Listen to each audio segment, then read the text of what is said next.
America's finest motor cars, the Packard Motor Car Company, and its distributors and dealers everywhere welcome you to Scarlet Roof for a gala hour with the show world's brightest stars. Lanny Ross, Charlie Butterworth, Ruby Mercer, Raymond Page, his orchestra and his Mardi Gras chorus. And our guest star this evening, a comedy favorite of the Broadway stage, radio, and screen, Eddie Cantor. Good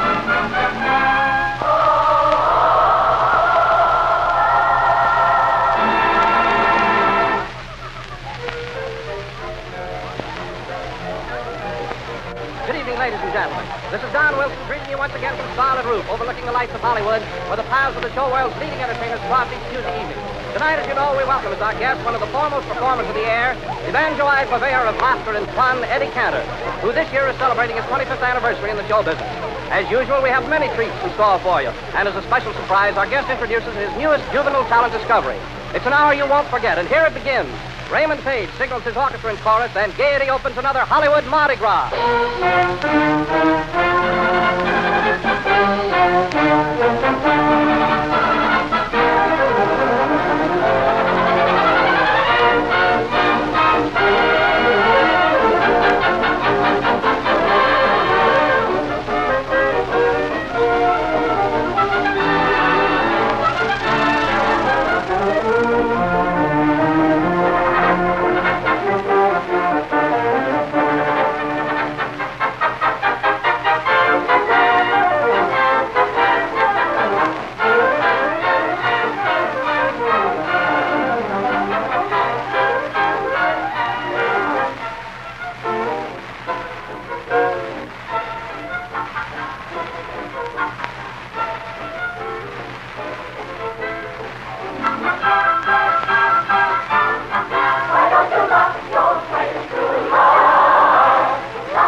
Star of Scarlet Roof, Lanny Ross.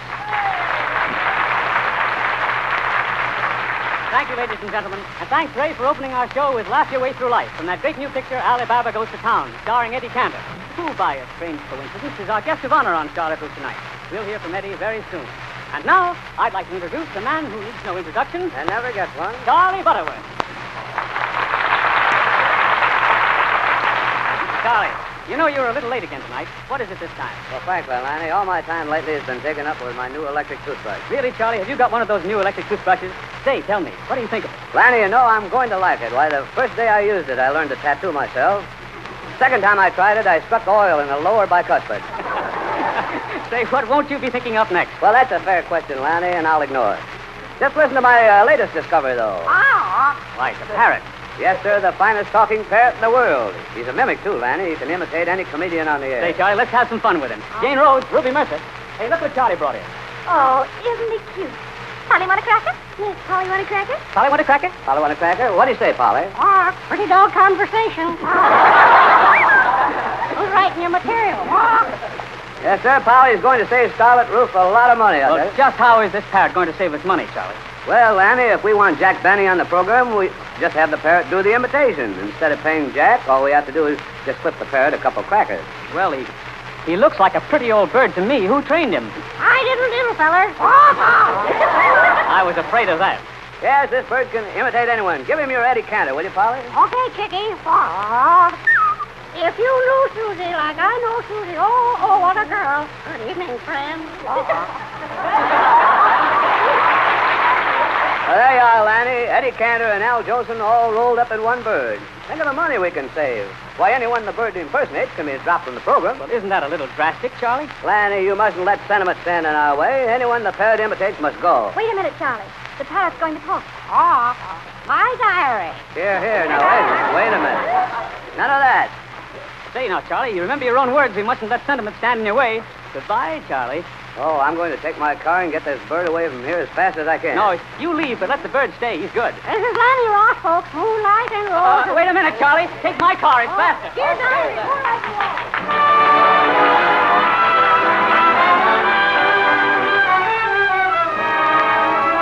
While Charlie removes that feathered threat from Scarlet Roof, Lanny brings us one of the new song hits. I'll take Romance. All right, Lanny. I'll take romance while my heart is young and eager to fly. I'll give my heart a try. I'll take romance. I'll take romance while my arms are strong and eager for you. I'll give my arms their cue. I'll take romance. So, my lover, when you want me, call me in the hush of the evening. When you call me in the hush of the evening, I'll rush to my first real romance. While my heart is young and eager and gay, I'll give my heart away. I'll take romance. Isn't it romantic merely to be young on such a night as this? Isn't it romantic? Every note that sung is like a lover's kiss. Sweet symbols in the moonlight. Do you mean that I will fall in love perchance? Isn't this my first real romance? My heart is young and eager and gay. I'll give my heart away. I'll take romance. I'll take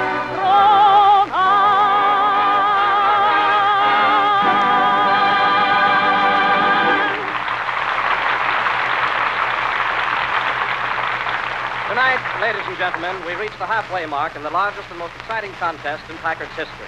An easy contest in which 12 brand new 1938 Packard 6s are being given in exchange for 12 brief, honest opinions from our listeners. Later in tonight's program, we're going to announce the first 3 winners in the contest. But there are still 9 more Packards to be awarded. 9 more opportunities for you to win the most sought-after car of the year, the sensational Packard 6. And this is all you have to do. Go to your nearest Packard dealer. And I go tomorrow or the next day if I were you, since there are only 2 more weeks of the contest left, and arrange to take a ride in either the new 1938 Packard 6 or the new 1938 Packard 8, also known as the Packard 120. You'll find the new Packard drive so revolutionary that you won't take any more than 5 minutes to realize you're experiencing something entirely new and different in riding comfort, in safety, and in ease of handling. Then take home the entry blank your Packard dealer will give you and write 25 words or less on the one thing you liked best about riding in the new Packard. That's all there is to it. A few minutes of your lunch hour or a few minutes after work may mean that you will win a brand new Packard.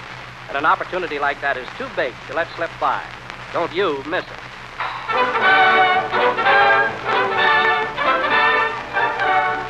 Tonight, Scarlet Roof is proud to present as its guest of honor one of America's greatest theatrical personalities who for 25 years has made laugh history for the American people.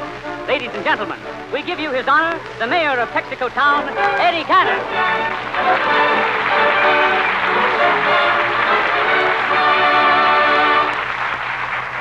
Thank you, Lanny, for your nice introduction. It's a pleasure, Eddie. Yep. Oh, say, wait a minute. Do you mind if I open up this telegram? I've Certainly. got it coming in here. Maybe something important. It said, Eddie Cantor, radio congratulates you on your 25th anniversary.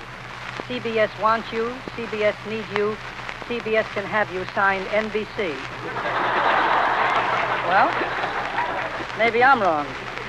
Well, Eddie, how's it been going here now? All right. It's all right. It's all I right. suppose you drove down tonight in your new Packard? But, Lanny, I haven't got... Eddie, this is Scarlet Roof, remember? It's Packard pay you, Jay. I don't know, but maybe I'm dumb. I don't get it.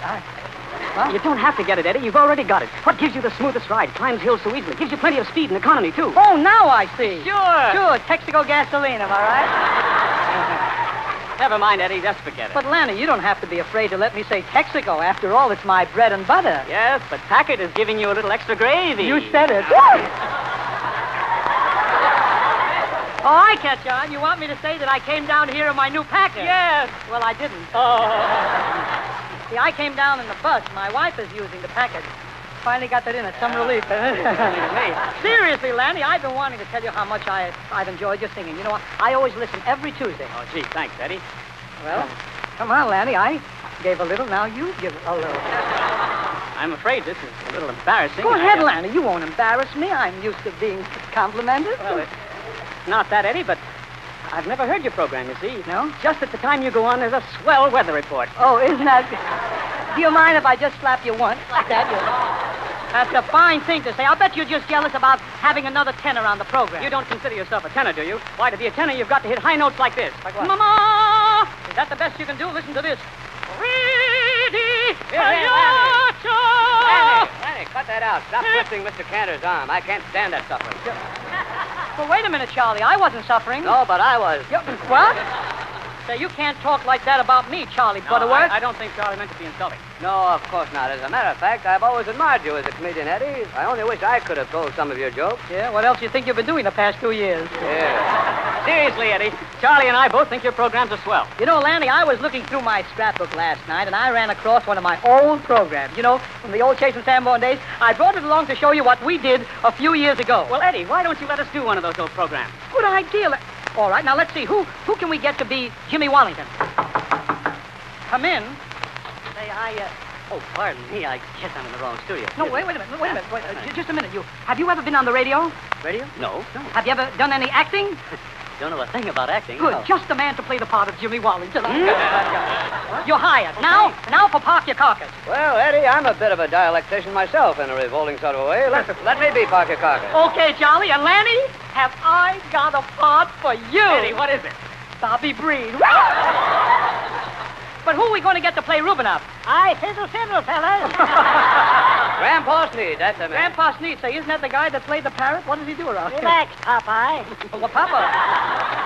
I got a fiddle and I can play it like Rubinoff. Yeah, you play the fiddle like Rubinoff. Lanny, you and Charlie get your own earmuffs. I've got mine. Now then, everybody, here are your parts. Now let's go. Overture. Ladies and gentlemen, here comes Eddie Cantor now. Well, hello, Jimmy. Hello, Eddie. Listen to tell me, did you get in the house all right last night after that little poker party of ours? You know, it was awful late. You're telling me. I was just sneaking up the front stairs when the clock cuckooed 3 times. Yeah? So I had to stand there and cuckoo 9 more times to make it sound like I came in at 12. Well, listen, Eddie, tell me. What? Did you get away with it? No. My 2 daughters woke up and caught me. Excuse me, Eddie. Did you say 2 daughters? Jimmy, I told you this was an old program.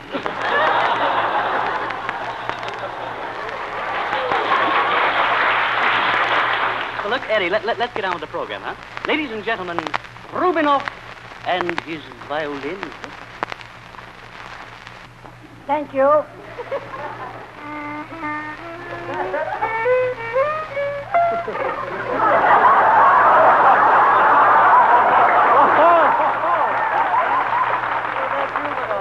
Listen, Eddie, why is it that Rubinoff makes such a face when he plays? Remember, he's standing a lot closer to the violin than we are. Go ahead, continue, Jimmy. Well, Eddie, look, there's a man outside who wants the keys to your car. He says he's your chauffeur. But I didn't bring my chauffeur. Well, here he comes now. Why, that's not my chauffeur. It's Park Your Charlie. Give us your best dialect, Charlie. Hello, Eddie Camembert. Camembert? Why, Camembert is an imported cheese. What are you, kid? Local boy? Yep, right. Look, Park Your Charlie, get this straight. My name is Eddie Cantor. Sure, I got it. Eddie Canopy. No, canopy, that's an awning. Well, that covers everything. Get quiet, will you? Look, Parker Charlie, for the last time, I'm telling you my name is Cantor. C as in carrots, A as in asparagus, N like in noodles, T like in turnips, O like in okra, and R as in rice. Now, what does that? Put them all together. What have you got? vegetable soup. Get quiet, will you, please? Don't even mention vegetable soup to me. It makes me fat. Why you don't get fat if you exercise? I wrote a book about exercise. Now, look, you stand alongside of Jimmy. Jimmy, come over here a minute, will you? Stand alongside. Sure. Okay, Eddie, here we are.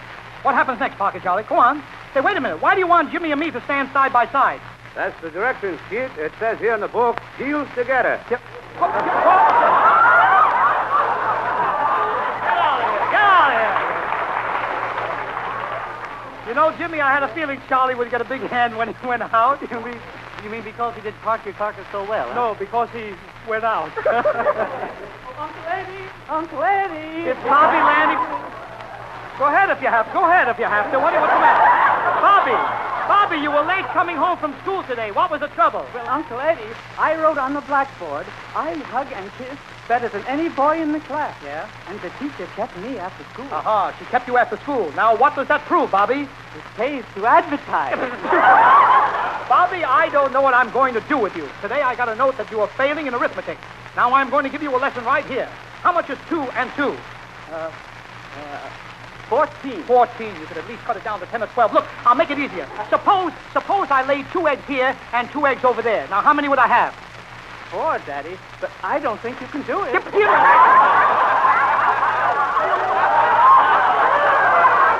Bobby, I'm surprised at you. At your age. What do you mean at my age? I'm almost as old as you are. Oh, don't be ridiculous, Bobby. Well, you don't look so old, Daddy. What is your age? What is my age? What is my age? After all, remember, I'm the father of 5 daughters. Well, I asked your age, not your hobby.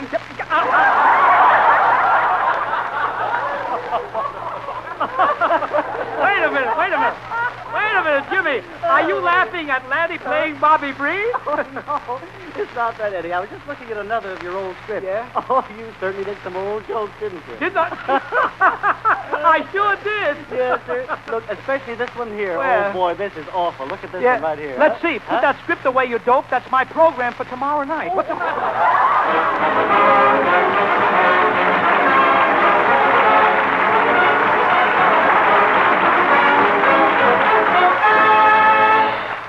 Ladies and gentlemen, our surprise guest of last week, Miss Ruby Mercer, was received so enthusiastically that tonight, through the courtesy of Metro Goldwyn Mayer, she makes a return appearance here on Scarlet Roof. And here she is, singing Romance from the Desert Song, Miss Ruby Mercer.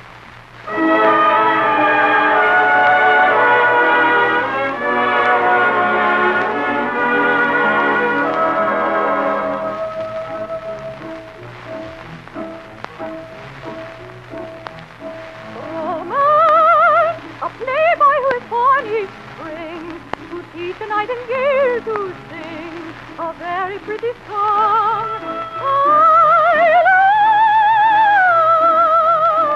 love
Hey, that was swell, Ruby. You know, my girl Phoebe likes your singing, too.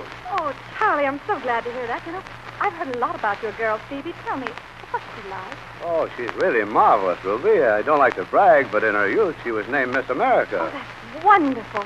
Imagine being named Miss America. Well, of course, it was easier in those days. There were only 13 states then. Well, Charlie, I can see from your description that Phoebe must be a very beautiful girl. Yes, but a trifle too thin. In fact, when she wears a sheepskin coat, she looks like a pipe cleaner. This is all very interesting, Charlie, but my orchestra's waiting to play L'Arlésian Suite. Well, put a couple bucks on the nose for me, too, Ray.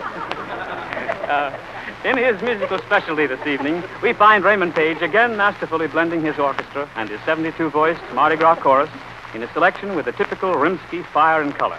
He looks to the sunny south of France and brings us this brilliant arrangement of melodies from Bizet's L'Arlésian Suite. You're on, Ray.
Scarlet Roof with Lanny Ross, Charlie Butterworth, Ruby Mercer, Raymond Page, and our guest Eddie Cantor will continue immediately after a brief... Hold a minute there, Don. I've got a hot item I want to phone to a certain columnist. Hello, operator. Get me Orchid, one to you. Hello, Walter? Say, this is Flash Butterworth, Walter. Listen, Walter, here's some inside romantic stuff that will knock the public so flat they'll be able to sleep between Venetian blinds. Yahoo, now listen, get this, Walter.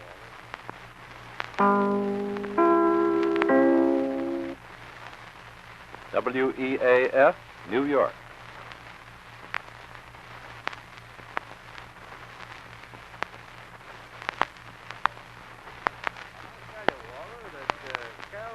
Is gaga over me. In fact, she buried a skillet in her backyard so she could be near a dead pan. That's right. Okay, Walter. So long. Charlie, now what do you mean by telling Walter a thing like that? Well, you know you don't even know Carol Lombard. I know it, Don. I just said that to make my girl jealous. Do you know Carol Lombard, Don? Why, of course I do. You do, eh? Say, do you think she might get mad and sue me? Of course not, Charlie. Why, there are no grounds for a suit. She hasn't a leg to stand on. Don, if you say Carol Lombard hasn't got a leg to stand on, you don't know Carol Lombard.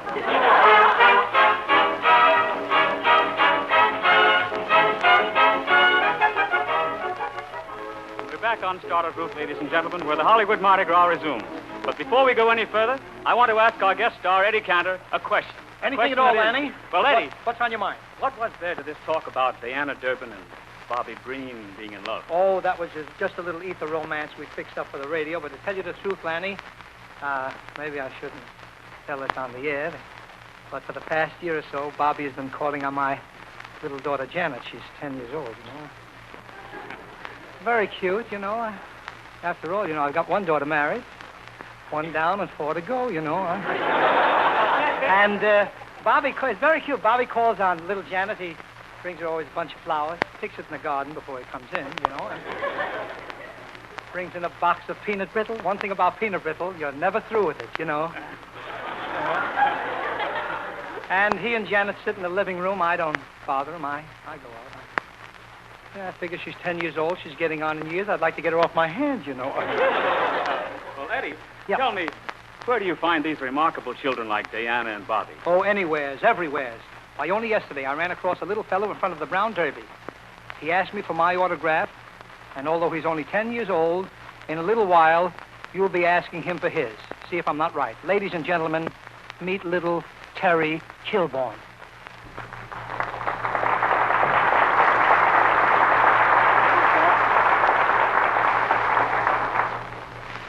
Mr. Cantor, I hope I make good. I'm kind of nervous. You're nervous? Listen, Terry, I'm more scared than you are. You know, after a while, I've got to depend on you kids to make a living for old man Cantor, you know. You'd better make good. You know, Terry, let me tell you something. This is a surprise since the rehearsal this afternoon. There isn't enough time for you to do all your impersonations. Supposing you just do Freddie Bartholomew. You know, that little scene in Freddie's bedroom from Captain's Courageous? All right, Mr. Cantor. Your father sells my father's automobiles in Providence, doesn't he? Well, you think he'd like it if you had a chance to do an extra venture to me and him here. What if he woke up one day and my father took away all the automobiles to let him have to sell and said, "You're fired." You know how many people are out of jobs. Millions of people. And they're all hungry and in rags. They can't send their sons to school. You're not old enough to work. So you'd have to go with your father and mother to beg. And that would certainly be awful. To have your mother sitting up there, all dressed in rags where everybody could see her, and eating rotten bread and everything like that. Wouldn't that be terrible?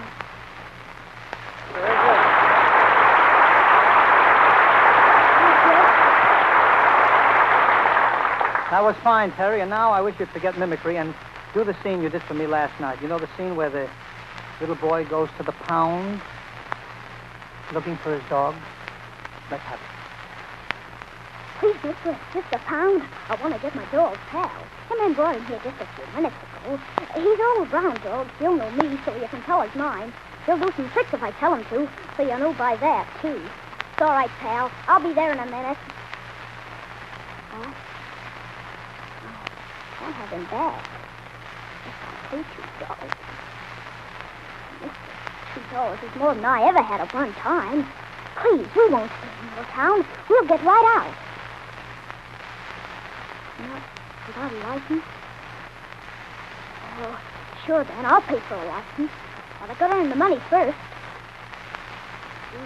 While I'm earning it, Hal won't understand why he's in prison, because he never did anything wrong. He's good all the way through. And he ain't had any justice. And you'll feed him so I come back with the money? Oh, boy, that's fine. I'll earn as quick as I can. Goodbye, mister. 2 days later. Here, mister. Here's the money for Pal, $2. What? Well, where's the other man? The man I talked to the day before yesterday. Not here. Well, he was going to feed my dog, so I came for him. Little brown dog named Pal. And why, the day before yesterday. Yeah, brown. But he had one white paw. You only keep him 48 hours.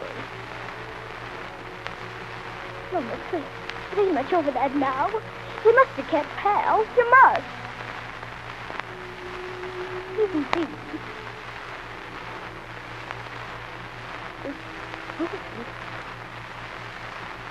What do you mean? You didn't kill him. You didn't kill Pal. I don't believe it. I can't believe it. Let me see him. Let me have him.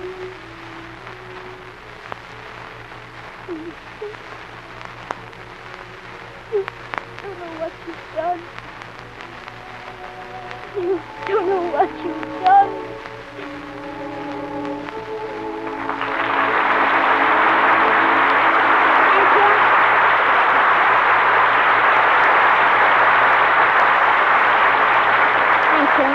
Thank you, Terry. I only wish we had more time to show your versatility. But a talent such as yours is bound to be heard, and these people will be hearing from you again soon.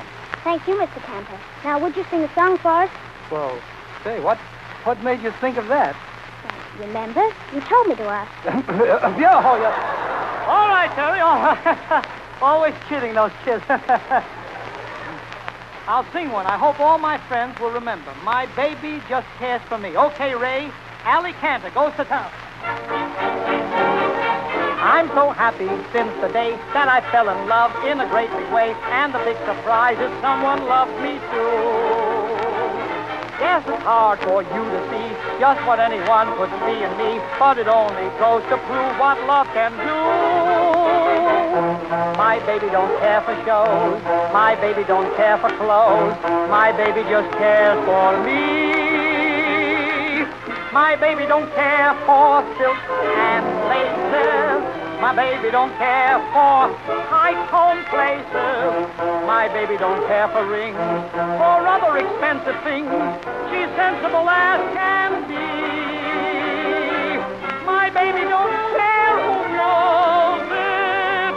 My baby just cares for me. My baby's no Gable fan.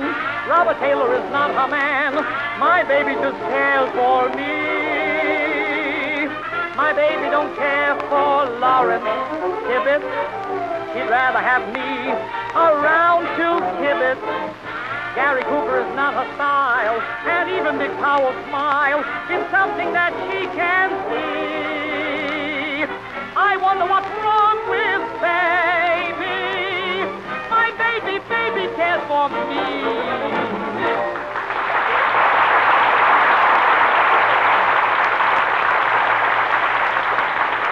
Ladies and gentlemen, right now Don Wilson and I share another of the many pleasures that come to us through the Packard Mardi Gras. This time it's the pleasure of congratulating the first 3 winners in Packard's Great Ride Contest. And Don Wilson will tell you who they are. After the most careful consideration of the first week's entries, ladies and gentlemen, the judges have announced their decisions. And here are the first 3 winners. Zelda L. Stockham, 1911 Burnett Avenue, Syracuse, New York. Mrs. C.C. McGrew, 2320 East 9th Street, Des Moines, Iowa, and Henry Shull, 902 Woodlawn Avenue, Dallas, Texas. Our heartiest congratulations. Each of you will receive a brand new 1938 Packard 6 to be delivered immediately. There are still 9 more Packards to be won, ladies and gentlemen. 3 more next week. So why not arrange with your Packard dealer to take your ride just as soon as it's convenient? And then send in your 25-word statement as soon as you can. You may want to write about the amazing comfort of the new lower-priced Packards. A new kind of riding comfort made possible by revolutionary Packard improvements in the rear suspension. The almost unbelievable ease of handling might appeal to you most. Or you may want to write of the new feeling of safety you experienced in the new Packards. The kind of safety that holds the wheels to the road as if they were grooved there. But no matter what you write about, just say it in your own words. For honest, sincere statements are the kind that will win. The decision of the judges, of course, will be final, and they extend to every motor car owner in the United States and Canada their very best wishes for your very good luck.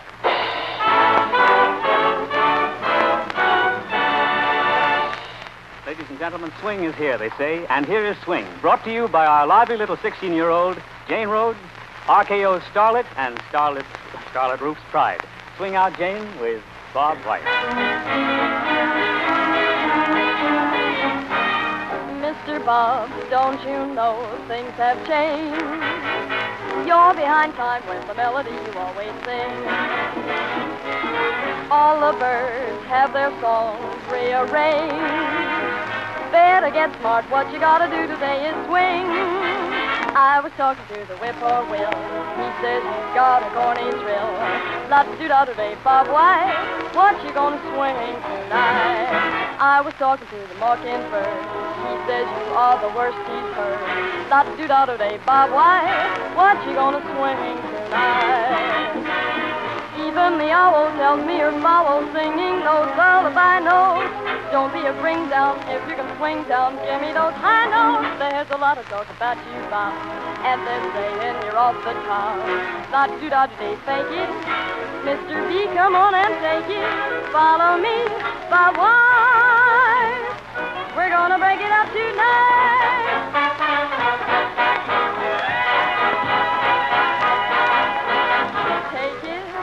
Mr. Page, come on and fake it. Follow me, la-da-ria.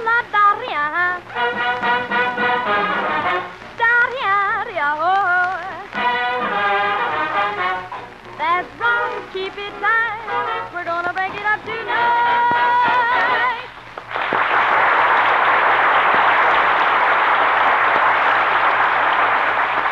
Scarlet Roof presents another episode in the life of the great American, Charles Butterworth, in his Readings from the Diary of a Genius. Dear Diary, I came home very tired last night after a hard day's work in my new Mae West picture, Every Day's a Holiday. I took a bath and went to sleep, woke up very early this morning, got out of the bathtub and went to bed. I dreamt I was a barber, and you should have seen me, Diary dear, returning home after a long day at the barber shop.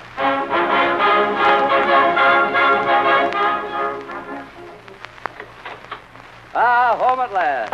What a day I had at the barber shop. Oh, hello, darling. Hello, Anastasia, dear. My, I'm glad you're home.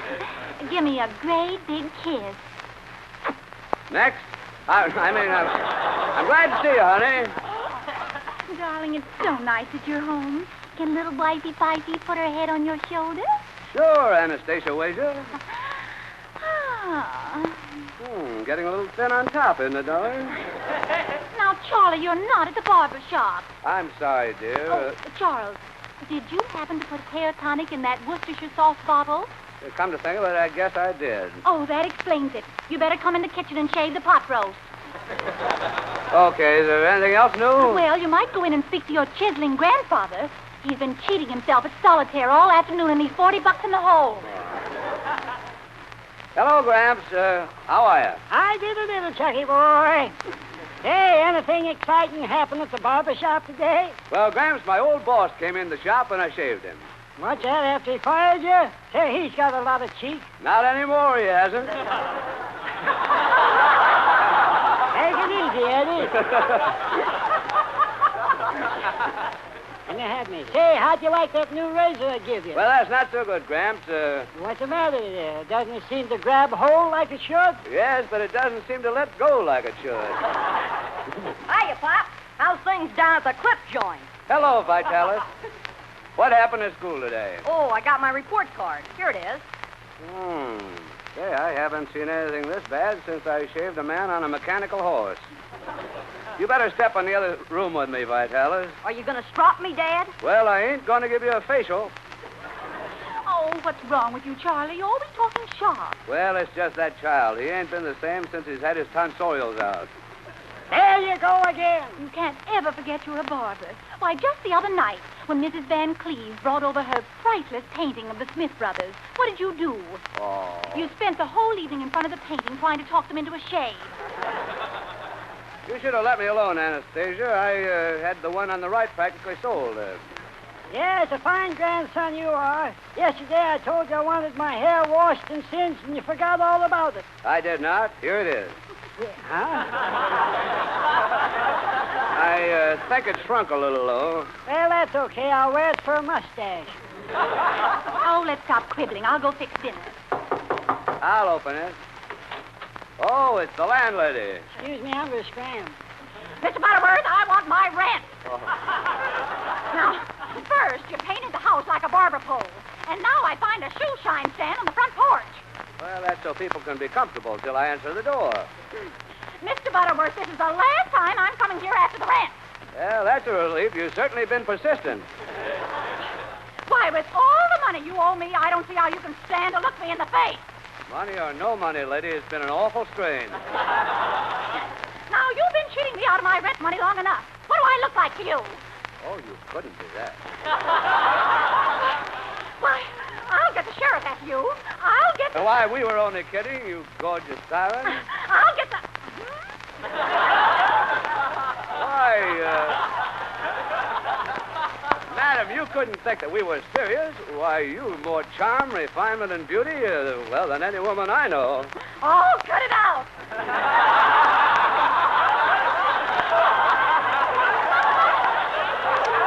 Why, you know, you should be a movie star. Oh, Mr. Butterworth, I never realized how nice you are. How about the rent? Oh, forget it. I'm leaving. Hey, I'm proud of you, Chucky. Hey, you forgot she was a barber for a minute and really did a great job of talking her out of her rent. Thanks, Grandpa. It sure was a close shave. That's the last straw. If your old lady hears another word about barbers or shaves her faces around here, she'll go screwy. I guess I did upset the old gal. I'm sorry. Well, no more talking about the shop. Let's get out somewhere. We'll go to a movie. That's for me. Anastasia, we're going to a movie. Oh, all right. Let's get away from this barbershop talk. I'll get my hat and you read off what's at the neighborhood theater. All right. Here's one. Hank O'Hare and China Clipper. No. No. Hey, Wallace Beardy and the Massage de Garcia. No. George Dandruff and Headhunters. No. Oh, I got it. Get your coat. I got the one that's different. Oh, fine. Here we go. By the way, Charlie, dear, what's the name of the picture? Fuzzy Night and the Barber of Seville.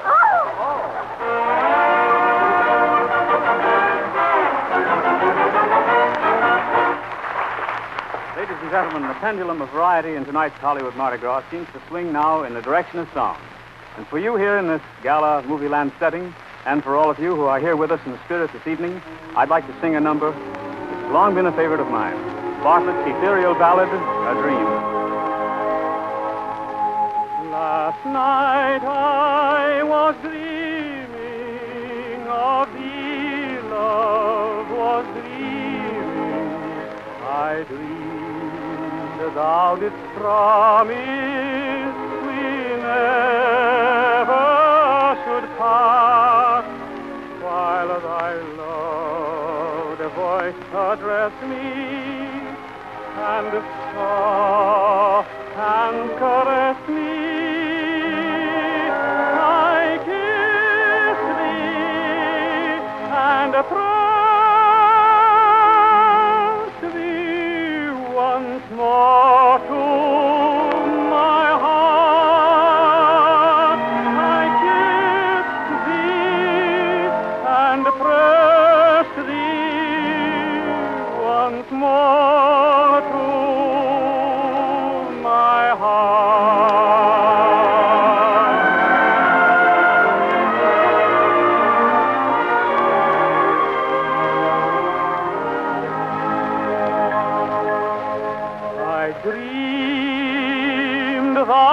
worth living, my darling, my darling. I dreamed that I held thee once more to my breast, while thy soft perfume caresses and gentle caresses thrilled me and stilled me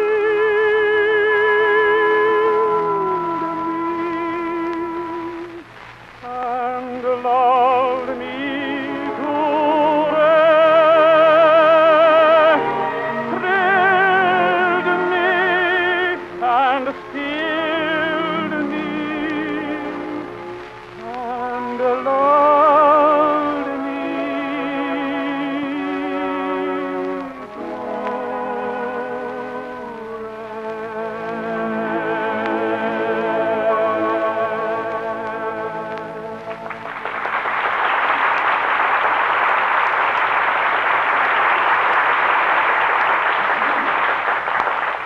Lanny, that was beautiful, honestly. You know, when you reached for that high note there, I looked down your throat. I could see all the way down to your shirt studs. Really. You know, I wish I had the opportunity to sing classical things. Can you sing classical songs, Eddie? Lanny, is there anything a Ross does that the cantor cannot do? Ray, give me that thing we were talking about this morning, will you?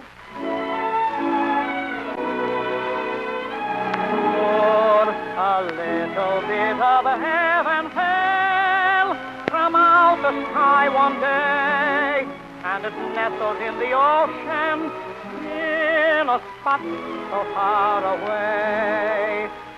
And they dotted it with silver just to make its lake so grand. And when they had it finished, sure they called it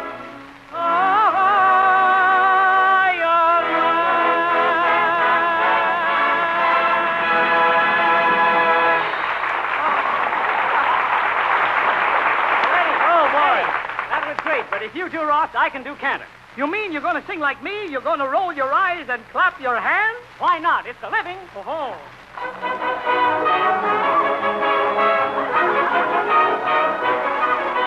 Potatoes are cheaper, tomatoes are cheaper. Now's the time to fall in love.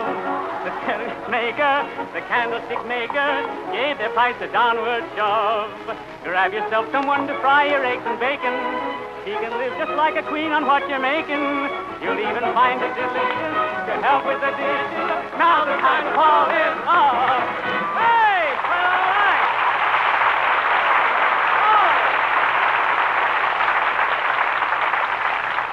Boy, you're just like me. I wish Ida doesn't see it. Not bad, Lanny.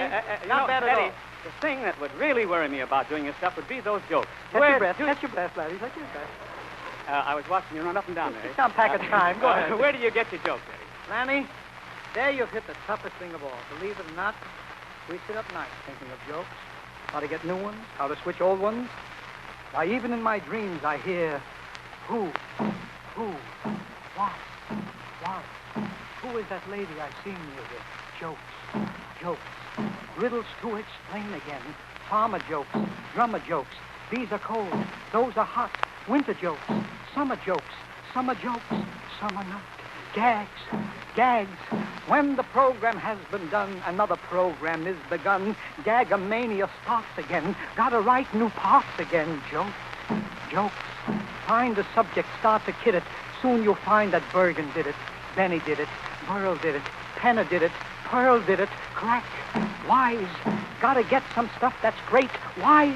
Crack.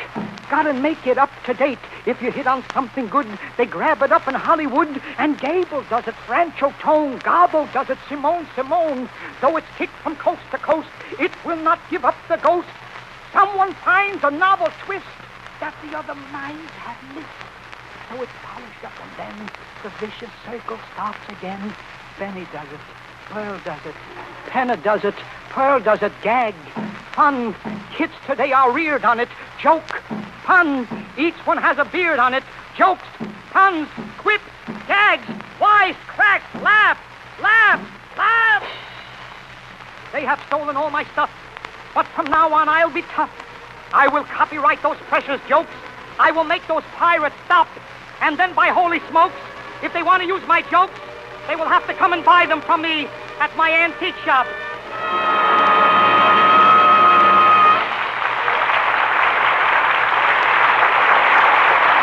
Tonight, ladies and gentlemen, we have a surprise for a great many of our listeners. And the man who's going to tell you about it is a neighbor of yours, the Packard dealer right in your own city.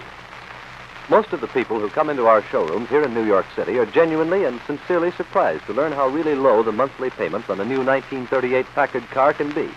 A lot of people are driving off in new Packard 6s without paying a single penny because the car they drive in with covers the down payment. And the monthly payments can be as little as $42.25. I'd like to cordially invite you, in behalf of the local Packard dealers, to come in tomorrow or the next day and let us tell you, after considering just what your used car is worth, exactly how little your monthly payments on a 1938 Packard will be. There's no obligation, of course, and I'm sure you'll be pleasantly surprised, not only at the ease of buying a new Packard, but also at its low cost of operation and upkeep.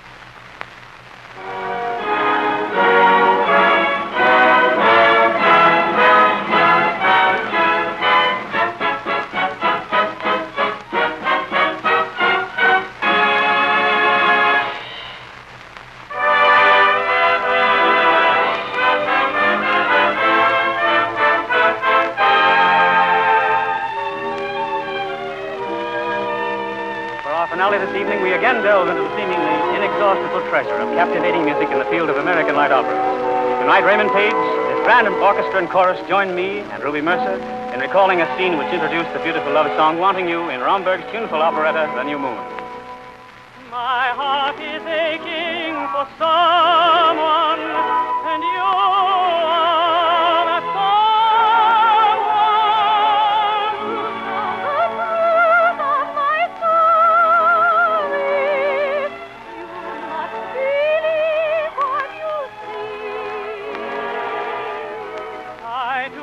Someday love someone from somewhere they'll come on. We'll hear the same story that you're telling me.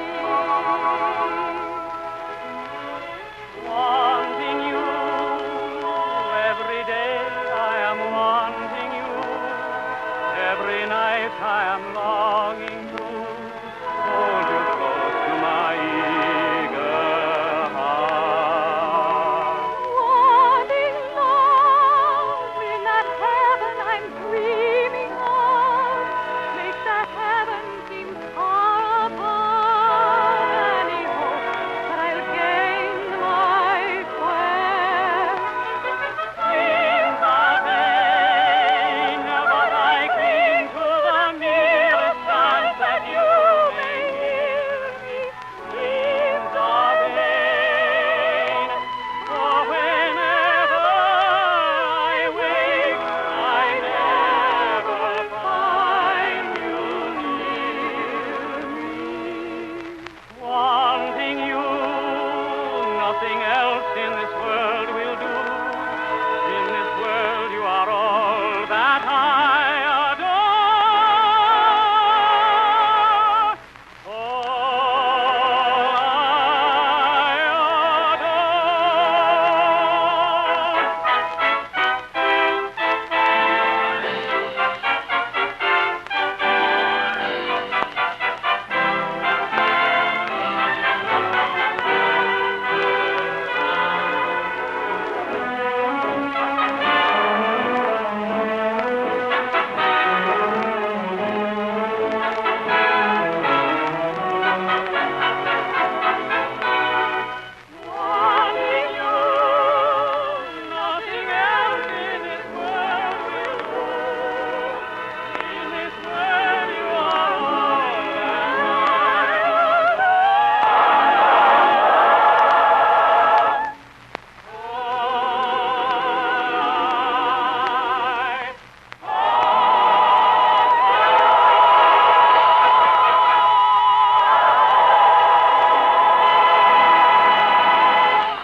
guest, Eddie Cantor, and his charming guest, 10-year-old Terry Kilborn, for making this a very pleasant evening on Scarlet Roof.